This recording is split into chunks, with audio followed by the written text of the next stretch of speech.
हर्षवर्धन साहब, ये 2-3 साल से विवाद चल रहा है, न्यायालय में भी गया।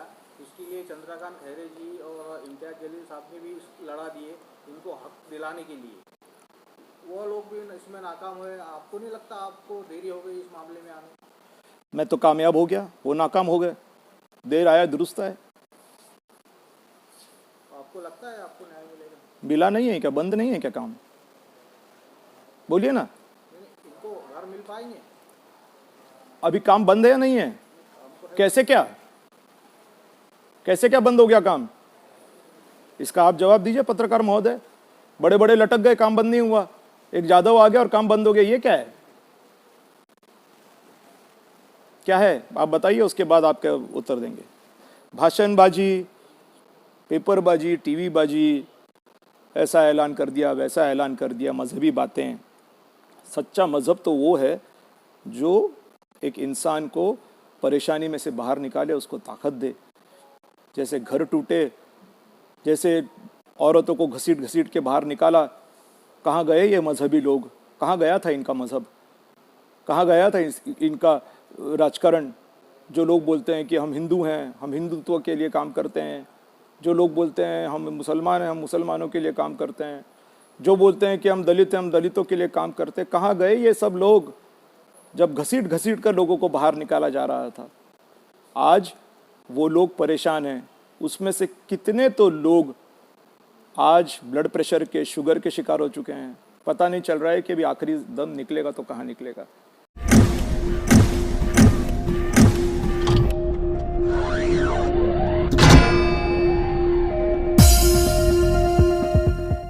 सालों से चल रहा था, आपने डिविजनल कमिश्नर को ऐसा क्या बताया जिसके ऊपर उन्होंने नोटिस जारी की? डिविजनल कमिश्नर साहब को एक ही बात बताई कि ज़मीन सरकार की नहीं है। ये डिस्ट्रिक्ट कोर्ट का जो जजमेंट है, वो जजमेंट के ऊपर अभी तक सरकारी विषय में कोई जजमेंट दूसरा नहीं आया है। इसका मतलब ये है कि ज़मीन नवाब और कंपनी की है। तो अगर ज़मीन नवाब और कंपनी की है तो सबसे पहली बात ये थी कि वो घर उजाड़ने की कोई भी इनको पावर नहीं थी। अब उजाड़ दिया, लेकिन वापस वहाँ जब कंस्ट्रक्शन शुरू कर रहे हैं तो इन्हीं के कानून के हिसाब से विवादित क्षेत्र पे सरकारी पैसा नहीं लगता है। तो ज़मीन अगर इस नवाब और कंपनी के नाम पे डिस्ट्रिक्ट कोर्ट के हिसाब से है, जिसको कोई चैलेंज नहीं हुआ है, ऑनर, तो जाहिर बात है कि वो विवादित ज़मीन है। तो विवादित ज़मीन के ऊपर कंस्ट्रक्शन अगर नहीं हो सकता है तो नहीं हो सकता है, इसलिए कंस्ट्रक्शन रुक चुका है। अब आने वाले समय में इस पे विचार विमर्श करके जो भी निर्णय सरकार को लेना होगा वो सरकार लेगा। मुझे उम्मीद है कि डिस्ट्रिक्ट कोर्ट को बाईपास करके कोई भी निर्णय सरकार नहीं ले पाएगा। तो आज जो आपने मीटिंग ली है उसमें क्या निर्णय हुआ है? आज हमने जो मीटिंग ली है उसके अंदर ज़मीन नवाब को और कंपनी को मिलने के रास्ते अब खुल चुके हैं। बहरहाल लोगों का एक सोचना था कि अगर उसको ज़मीन मिल जाती है तो ठीक है, लेकिन हम लोगों के घर जो विस्थापित हुए हैं उसका क्या? उस संदर्भ में मेरे बात एक रखी है। जो लोग इस चीज़ को, केस को लेकर के मेरे पास आए थे, मुजफ्फर भाई और तौफीक भाई, मैंने उनसे रिक्वेस्ट की है कि आप नवाब और कंपनी से बात करें और इन लोगों के विस्थापित हुए घरों के लिए एक रजिस्टर्ड एग्रीमेंट उनसे करवाइए। आज ऑफिशियल डॉक्यूमेंट्स नवाब और कंपनी के पास पूरे हैं और इसको मद्देनज़र रखते हुए इनको इनकी घर मिलने के बारे में एग्रीमेंट करने के लिए नवाब और कंपनी को कोई तकलीफ़ नहीं होने वाली है। तो ये आने वाले 15 दिन में इन्होंने ये काम करना चाहिए। जो भी लोग हैं उनको एग्रीमेंट करना चाहिए। 23 एकड़ की ज़मीन है। अगर आप इनको फ्लैट्स भी बनवा देते हो और बाकी की ज़मीन आपको आपके लिए इस्तेमाल करते हो तो किसी को कोई तकलीफ़ नहीं है, लेकिन इनके एग्रीमेंट्स होने चाहिए। और एग्रीमेंट्स होते हैं तभी इस चीज़ को मैं सपोर्ट करूँगा, या तो फिर मैं सपोर्ट नहीं करूँगा, क्योंकि इसके अंदर कानूनी तौर के ऊपर और भी कुछ बातें हैं जो बातें निकल सकती हैं आगे, और आज इंसानियत और एक जिसको बोलते हैं कि पाकपन जिसको कहते हैं, मैं तो अब आपने देखा हुआ है कि मैं मौत को छू करके वापस आया हूँ, तो मुझे अब बाकी चीज़ों में कोई इंटरेस्ट नहीं है, ना पॉलिटिक्स में है ना किसी में है। इंटरेस्ट इसमें है कि ऊपर वाले ने उन लोगों की रक्षा करने के लिए, जो लोग नमाज पढ़ते हैं, जो लोग मंदिर जाते हैं, किसी ने काम करना चाहिए ऐसा उसको लगता है, और वो काम मैं कर रहा हूँ। मुझे लगता है कि वो हिसाब से इसके ऊपर अगर नवाब नहीं मानता है तो इसके ऊपर हमारे पास कुछ ऐसा इलाज है कि वो ज़मीन नवाब के पास नहीं रहेगी।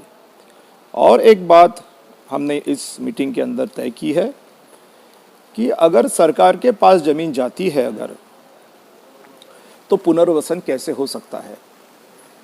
मैं म्यूनसिपल कमिश्नर औरंगाबाद को इसके पहले भी एक लेटर दे चुका हूँ कि गवर्नमेंट ऑफ इंडिया ने और गवर्नमेंट ऑफ महाराष्ट्र ने सर्वांसाठी घरे 2022 नाम का एक GR निकाला हुआ है, जिसमें सरकारी ज़मीन पे जो बैठे हुए हैं 2010 के पहले, उनको वो ज़मीन नाम पे कर देने के बारे में प्रोसेस बताई गई है। उस सिलसिले में कहीं पर भी एक भी केस औरंगाबाद म्यूनसिपल कॉरपोरेशन के लिमिट में रजिस्टर नहीं हुई। बीच में एयरपोर्ट के बगल वाले सारे झोपड़पट्टी को उठाया गया, बोला गया कि हम इसके ऊपर पुनर्वसन इनका करवा देंगे। बड़ी बड़ी भाषण हुए, दिल्ली में हुए, कलकत्ते में हुए, बहरहाल उनका कुछ हुआ नहीं। मगर उस समय इस कानून को क्यों नज़रअंदाज किया गया या इनको समझ में नहीं आया, ये मुझे ताज्जुब की बात लगती है। दूसरी बात, अब जब निकल चुके हैं वहाँ से, आज लेबर कॉलोनी का भी अगर सरकारी काम हो जाता है तो ये तो बोल देंगे कि भाई ये तो ज़मीन ही हमारी थी, तो तुम्हारा पुनर्वसन का सवाल कहाँ उठता है। तो ऐसे सिचुएशन में भी ये सर्वांसाठी घर 2022 का GR की जो मैं जिक्र कर रहा हूँ, ये उपयोग में आता है, क्योंकि उसमें विशेष स्वरूप से ऐसे लोग जो घरकुल के लिए पात्र हैं, मगर उनके पास ज़मीन न रहने की वजह से घरकुल नहीं मिल पा रहा है, घर नहीं मिल पा रहा है, ऐसे लोगों के लिए स्पेशली बनाया गया है। सरकार का कहना है कि सब लोगों को घर मिलना चाहिए। अगर किसी के पास ज़मीन नहीं है और इसकी वजह से उसको घरकुल नहीं दिया जा रहा है, तो उसके ज़मीन का इंतज़ाम कैसे करना है, किसने करना है, गायरान में से करना है, खासगी ज़मीन में से करना है, उसकी कीमत कितनी रहेगी, उसका किस हिसाब से बेटरमेंट होगा, सारी चीज़ों का बाकायदा उसके अंदर जिक्र है। और वो हिसाब से पुनर्वसन का काम होगा, होना चाहिए। बहरहाल ये GR मैं फिर एक बार दोहरा रहा हूँ कि क्यों नहीं पढ़ते हैं हमारे नेता, क्यों नहीं पढ़ते हैं हमारे अफसर, ये मुझे आज तक का ताज्जुब है। क्योंकि ऐसे चीज़ों से ही जो सीधा आदमी है, सर्वसाधारण आदमी है, उसको रिलीफ मिल सकता है। भाषणबाजी, पेपरबाजी, TV बाजी, ऐसा ऐलान कर दिया, वैसा ऐलान कर दिया, मजहबी बातें। सच्चा मज़हब तो वो है जो एक इंसान को परेशानी में से बाहर निकाले, उसको ताकत दे। जैसे घर टूटे, जैसे औरतों को घसीट घसीट के बाहर निकाला, कहाँ गए ये मजहबी लोग, कहाँ गया था इनका मज़हब, कहाँ गया था इनका राजकारण। जो लोग बोलते हैं कि हम हिंदू हैं, हम हिंदुत्व के लिए काम करते हैं, जो लोग बोलते हैं हम मुसलमान हैं, हम मुसलमानों के लिए काम करते हैं, जो बोलते हैं कि हम दलित हैं, हम दलितों के लिए काम करते हैं, कहाँ गए ये सब लोग जब घसीट घसीट कर लोगों को बाहर निकाला जा रहा था। आज वो लोग परेशान हैं। उसमें से कितने तो लोग आज ब्लड प्रेशर के, शुगर के शिकार हो चुके हैं। पता नहीं चल रहा है कि अभी आखिरी दम निकलेगा तो कहाँ निकलेगा। ऐसे सिचुएशन में उनको मदद करने की ज़रूरत है। पॉलिटिकली या किसी और तरीके से हर समय सोचने की ज़रूरत नहीं रहती है।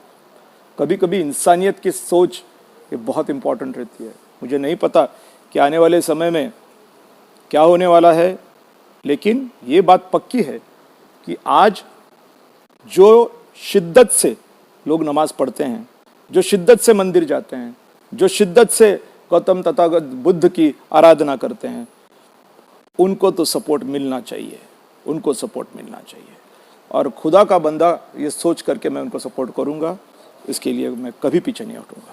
हर्षवर्धन साहब, ये 2-3 साल से विवाद चल रहा है, न्यायालय में भी गया, उसके लिए चंद्रकांत खैरे जी और इम्तियाज जलील साहब ने भी लड़ा दिए इनको हक दिलाने के लिए। वो लोग भी इसमें नाकाम हुए। आपको नहीं लगता आपको देरी हो गई इस मामले में आने? मैं तो कामयाब हो गया, वो नाकाम हो गए। देर आया दुरुस्त है। आपको लगता है आपको न्याय मिलेगा? मिला नहीं है क्या? बंद नहीं है क्या काम? बोलिए ना। इनको घर मिल पाएंगे? अभी काम बंद है या नहीं है? कैसे क्या बंद हो गया काम? इसका आप जवाब दीजिए पत्रकार महोदय। बड़े बड़े लटक गए, काम बंद नहीं हुआ। एक जादव आ गया और काम बंद हो गया, ये क्या है? क्या है आप बताइए, उसके बाद आपका उत्तर देंगे। मैं कामयाब हो चुका हूं बॉस, आई हैव वन। ठीक है, और इसको भी मैं ट्विस्ट कर दूंगा कि नवाब नखरा करेगा तो। ठीक है, अल्लाह का बंदा हूं, हाथ को मत लगो, सर फिराऊं। बोलो।